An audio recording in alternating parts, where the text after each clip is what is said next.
Кутман күн урматтуу менин каналымда көрүүчүлөрүм, сиздерди каналдан көргөнгө абдан кубанычтамын. Сиздер менен Искендер Шашеев, саясаттануучу жана экономист. Азыр дүйнө жүзүндө дагы эле номер бир жаңылык бул Иран менен АКШнын ортосундагы согуш. Нефттин баасы $100 чыгып кетти. Ормуз булуңу капталып жатат. Ормуз булуңундагы Ирандын атайын жер астында жасалган үңкүрлөргө АКШ алгачкы жолу 5000 футтук же болбосо 2270 килограммдык бомбаларды ыргытышты. Банкер бастер деп коет. Банкер бастер бул жерди 60 метр 70 метр тешип өтүп туруп жер астынан жарылат.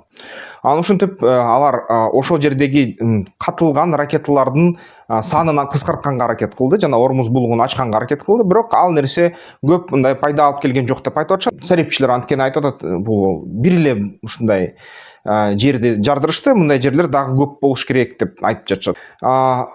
Аны баалоо кыйын.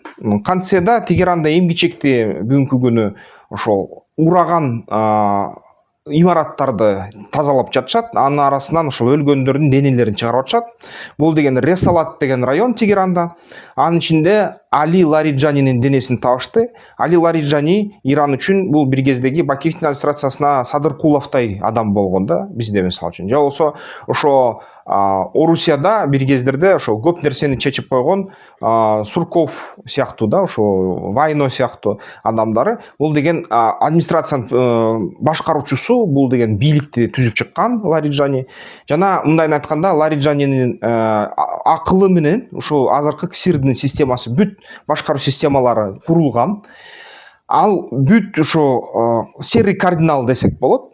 Чечимдерди мисалы Аяталла расмий түрдө сөз сүйлөйт, элге чыгат, бетин көрсөтөт.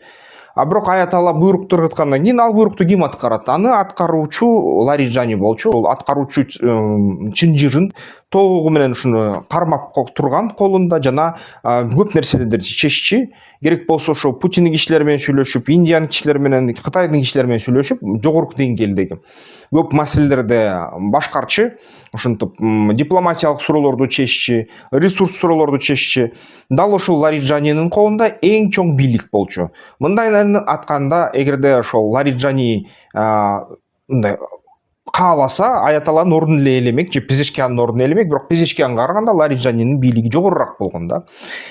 Ошондой адамды өлтүрүш бул деген дал КСИРдин тамырына балта чапкандай болду, тамырын кырккандай болду. Эми болсо ошо хаос болуп атат. Бири-бирине КСИРдин ичинде ошо командирлер баш ийбей жатат, эмне кыларды билбей жатат. Өч алабыз деп айтып атышат. Өч алуусун эми көрүш керек болот, кандай болот.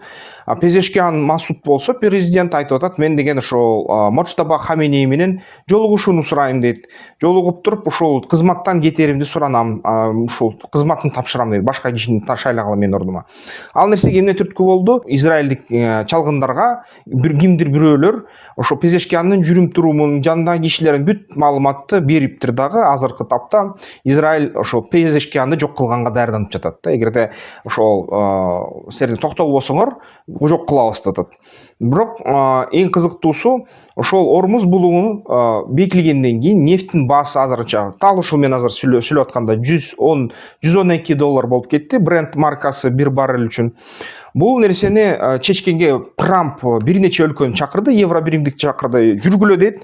Эгерде бизге АКШга баары жакшы дейт. Бизде Венесуэланын нефти бар дейт. Бизде АКШ өзүбүз аябай көп нефт чыгарабыз, сланец нефтин. Биз АКШ эч маселе жок. Бул бүт маселе силерге дейт, Евробиримдикке. Ошон үчүн өзүңөргө кааласаңар, ошол Ормуз булуңунун коопсуздугун өзүңөр камсыздагыла дейт да. Азыр Ормуз булуңунан аз-аздан эле ушундай танкерлер өтүп атат. Көбүнчө танкерлери Орусияныкы, Кытайдыкы, Ирактыкы жана Индияныкы өтө баштады. Алар деген өтүп баштаганда коопсуз өтүп жатышат. Ирандын уруксаты менен, ошол Тегерандын уруксаты берет, КСИРдин уруксаты.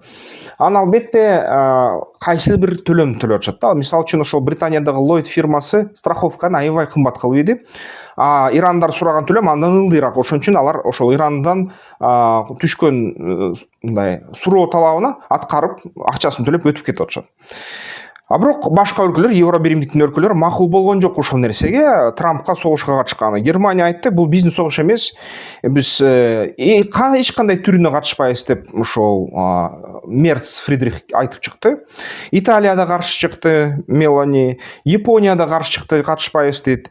Ошол Австралия да катышпайбыз деп жатышат, баш тартабыз дейт. Франция дагы биз азырынча катышпайбыз дейт. Азырынча бизге эгерде абал өзгөрсө катышабыз, бизге азыр бунун кереги жок деп айтышты Франция, Макрон. Греция да каршы чыкты, көбүнчө НАТО өлкөлөрү каршы чыкты. Анын арасына Испания албетте бар, Польша бар, ошол эле Чехия жана башка. Анын ичине дагы Түштүк Корея кирди да. Түштүк Корея катышпайбыз десе, Трамп ой балдар, силерди биз көтөрдүк эле бир кездерде, сактадык эле коммунисттерден, көңүлүм калды дейт силерге дейт ошол Түштүк Кореяга. Мунун баары жок деп туруп эч ким эч кандай мындай Ормуз булугун ачканга эч кандай аракетти дагы, ниетти дагы көрсөткөн жок да. Трамп жалгыз калды дейт. Ошон үчүн бүгүнкү күнү ушул Ормуз булугунда согушту улантып аткан өлкө эки эле өлкө, бул Израиль менен эле АКШ болуп жатат. Анан албетте Кир Стармер айтты, Улуу Британия ушул согушка кийгилишпейт дейт да. Анткени бул деген НАТОнун миссиясы эмес дейт. Трамп буга чейин айтып аткан, Франция менен Британия бизге катышкан атат деп. Бирок ошол Франция менен Британия ушуга каршы чыкты да, кайра Трамптын сөзү эки анча болуп калды. Анан албетте коалиция түзүлбөй, АКШ дагы согушту улантып жатат. Анан эң кызыктуусу АКШнын башка өнөктөштөрү пайда болду. Бул деген эң биринчиси ошол Бириккен Араб Эмираттары жана Сауд Аравиясы жана ошол Перс булугунун мамлекеттери, анын ичинде Кувейт, Катар, Бахрейн султанат. Ошолар айтып атат. Эми дейт, биз сурандык элек башынан, силерди согушту баштабагыла, биздин коопсуздугубуз жапа чегет деп. Эми согушту баштагандан кийин Трамп кайтып атышат, кайрылып атышат. Токтотпо дейт. Токтотпо, КСРдин режими жок кылынгыча улант деп АКШны суранып жатышат, расмий түрдө, дипломатикалык түрдө. Муну тастыктаган бермелер болуп атат. Reuters, Guardian, Axios жана башка ушундай. Бул маалымат тастыкталган да. Чын эле башынан Reuters жазып чыкты ушу боюнча. Албетте АКШ дагы айтып атат, силер деген Парс булугунун өлкөлөрү армияңарды киргизгиле дейт Иранга, кол салгыла дейт. Алар бирок кошулбайбыз дейт. Азырынча биз деген ошол асманыбызды эле коргойбуз деп айтып атышат. Бирок айтып атышат, АКШ силер баштагандан кийин согушту бүтүргүлө, КСРди кырмайынча токтотпогула деп ушундай сөздөрдү айтып атышат да. Анан албетте бүгүнкү күнү мындайынан карасак, ошол нерсе татаал болуп жатат да. Декапитация стратегиясы иштейби, баш алуу стратегиясы иштейби? Жалпы маалымат боюнча азыр Лариджанини ушул өлтүрүштү, эң башкы бийликти колуна кармап турган адамды. Азыр ошол Масуд Пезешкиан бийликтин бир кичинекей бөлүгү колуна калды. Жана Мочтаба Хамейни бүт бийлик анын колунда, бирок Мочтаба Хамейни байланышка чыкпай атат да, кандайдыр бир себептер менен белгисиз. Анан албетте бул эмне болуп кетет? Таза хаос болуп жатат. Ар бир командир өзүнүн чечимин өзү чыгарып жатат. Кээ бир учурда келген ошол жогорку бийликтен келди деп айтылган буйруктарды кабыл албайт. Анткени ал буйруктар бизге эч бир мындай жогорку мындай кеңеш жолугуп, Ирандыкы чечим кылсын, анан кийин жиберсин, эч кимди укпайбыз деп атышат да командирлер. Анан албетте азыр кандай эми нерсе болуп кетет да, эмнеге бул нерсе алып келет? Эски когортанын баарын жок кылышса, азыр дагы эле ушул Иранды башкарып жаткан адамдар, бул Масуд Пезешкиан, Голам Хосейни, Мохсени Эджеи, аябай мындай катаал адам, мындай оор адам деп эсептелинет. Анан албетте Аятолла Али Фреза Арафи. Ушул 3 киши башкарып жатат. Анан албетте алар КСР ассамблеясын жыйнашат, жыйынында, ыйык жыйын деп кой, же чоң жыйын деп кой, жогорку жыйын деп. Жогорку кеңеш десек да болот. Ошол ассамблеясы чечет, калганын кимге бийликти берет, кимди угат. Ошол бийлик ассамблеясын жыйнаш кыйын болуп жатат азыркы кезде. Анын эң негизги, эгерде мисалы үчүн ошол карасак, алардын колунда 100 миллиард доллар бар дагы эле. Курал кескин, ракеталардын саны 17-18 миңге чейин жетет. Азыркы атылгандан кийин балким 10 миңге чейин түшүп калды, бирок оор ракеталар дагы эле колунда. Дагы эле колунда 460 килограмм уран бар, ядролук куралды жасаганга 11 ядролук бомбаны жасаганга жетчү курал. Аны ядролук бомбаны тез арада эле жасап салса болот, эгерде жакшы мындай адистер жанында болсо жана тиешелүү жабдык болсо. Ошон үчүн буларды АКШ жеңе элек. Жана эгерде ошо бүт башчыларын жок кылса Израиль, баары бир ушу Иранда мындайын айтканда аябай радикалдуу фанатиктердин гвардиясы башкарып турат. Алар таза демократияны жасашат, бөлүштүрүлгөн бийлик деп. Ошондо бир жалпы лидер болбой, бир нече лидер болот. Анан бирөөсүн өлтүрсөң, экинчиси иштей берет, ушундай болот да. Анын ордуна дагы экини дайындап коюшат. Ошондой нерсе болуп калышы ыктымал. Эгерде толугу менен кырса, орто чениндеги башчыларын анда накта ошол жаңы Даишти пайда кылышат. АКШлар алар дагы согушат да. Муну жеңиш үчүн чын эле кургак чылык же болбосо жүйө аскер операциясы керек. Жүйө аскер операциясыз булар эчтеке кыла албайт да. Аны эл дагы баягы колго курал кармап согушканга даяр эмес. Анткени эл аябай кырылды, жаштары 50 миң 40 миңдей кырылды. Азыркы тура турган элдер ошол мындай көтөрүлүш, төңкөрүш жасаганга алы жетпей жатат да эми-кечекте. Албетте бир нече адамды жок кылыш керек ушундай алы жетиш үчүн. Ошон үчүн Ирандагы согуш кантип бүтөрүн дагы эле эч ким түшүнө элек. Учактардын бензинин сактаган жерлерине дрондор түшкөн болчу, ошо Сауд Арабияга, Бириккен Араб Эмираттарга.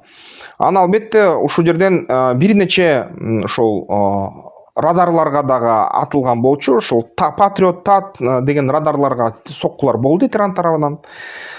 АКШ Аль-Харшка сокку болду, жана ошол прокси Хезбалланын соккулары болду дейт. Хусилер болушу мүмкүн. Азыр Иран такыр ушундай асимметриялык согушту пайдаланат. Бул арзан дрондор менен, арзан ракеталар менен чоң ушундай соккуну алып баруу болот да. Анан эгерде карасак, акыркы ушул согуш өзү 19 күн болуп жатат. 3 жумадан ашып баратат. Бул деген бир айга чукул. Ушул согуштун ичинде Иранда 10 миң киши жарадар болду. 1444 киши набыт болду Ирандын ден соолук министрлигинин айтканы боюнча. Анан Израилде 17-20 киши өлдү. Акыркы ушул 6 сааттын ичинде 2 киши өлдү. Аларга суббоеприпас кирип туруп жардырып кетиптир ичинен. Жалпысынан жарадарлардын саны ошо 100гө барабар деп айтышат. АКШда 13 расмий түрдө аскер өлдү. Анан жарадарлардын саны ошо 500гө жакындап барат деп айтылат. Жеңил жарадар. А мындай оор жарадарлар мындай орточо чендеги 200дөй деп айтылып жатат.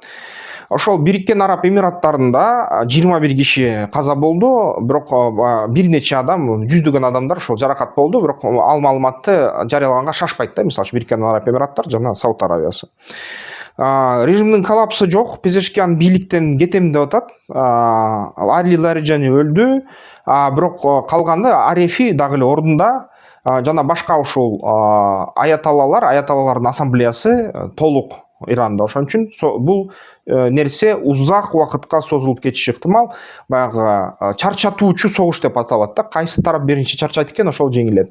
Чарчатуучу согушта ошол алсыз тарап аябай арзан куралды колдонуп, узагыраак тирүү калганга аракет кылат да. Ушул нерсеге өтүп баратат бул согуш.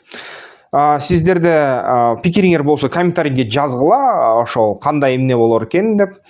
Кичинекей жарыя биз деген техникалык экономикалык негиздемелер жазабыз, ТО деп коет, бизнес пландар жазабыз. Эгерде силерге керек болсо, видеонун астында телефондор болот, ошолордон чалып, WhatsApp'тан жазышып, кайрылсаңар да болот. Биз ишибизди кылып беребиз. Сиздер менен Искендер Шаршеев болду, саясаттануучу жана экономист. Эмки видеолордон көрүшкөнчө.